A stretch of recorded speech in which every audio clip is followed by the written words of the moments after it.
আপনার জীবন বদলে দিতে পারে এই 52টি অভ্যাস। প্রতি সপ্তাহে আমি নতুন টিপস নিয়ে আসব হ্যাপিয়েস্ট হেলথ বাংলাতে। এই ছোট ছোট স্টেপগুলো আপনি রোজের রুটিনে যোগ করলেই 1 বছরের মধ্যেই এক নতুন হেলদি নিজেকে খুঁজে পাবেন আপনি। হ্যাবিট নাম্বার 14, যোগ নিদ্রার মাধ্যমে শরীর ও মনকে আরাম দিন।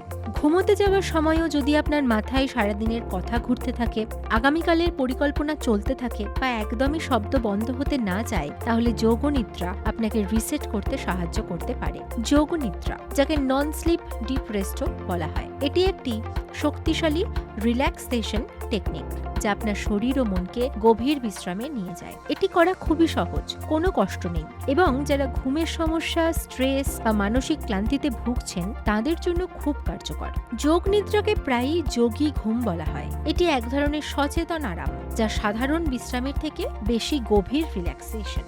আরাম করে শুয়ে পড়ুন এবং একটি গাইডেড মেডিটেশন অনুসরণ করুন, যেখানে ধীরে শ্বাস নেওয়া ও সিস্টেম্যাটিক বডি স্ক্যান করানো হয়। এই প্রক্রিয়ায় পেশির টান কমে, নার্ভাস সিস্টেম শান্ত হয় এবং মন ধীরে ধীরে গভীর ঘুমের জন্য প্রস্তুত হয়। এই অভ্যাসটি কেন উপকারী? গবেষণায় দেখা গেছে নিয়মিত যোগনিদ্রা করলে প্যারাসিম্প্যাথেটিক নার্ভাস সিস্টেম সক্রিয় হয়, যা শরীরের natural rest and digest mode.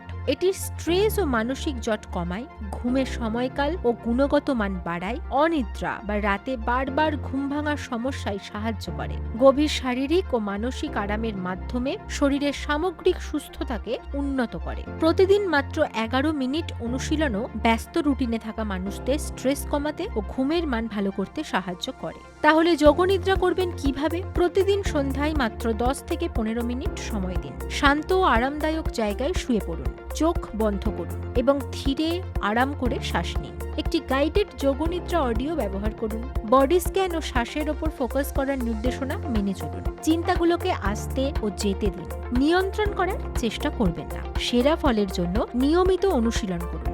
কখন করবেন? যোগনিদ্রা সন্ধ্যায় বা ঘুমানোর ঠিক আগে করলে সবথেকে কার্যকর হয়। এটি স্বাভাবিকভাবেই মনকে রেস্ট মোডে নিয়ে যায়। যোগনিদ্রা বেশিরভাগ মানুষের জন্য নিরাপদ, তবে দীর্ঘদিনের ঘুমের সমস্যা বা কোনো মেডিকেল কন্ডিশন থাকলে বিশেষজ্ঞের পরামর্শ নিন।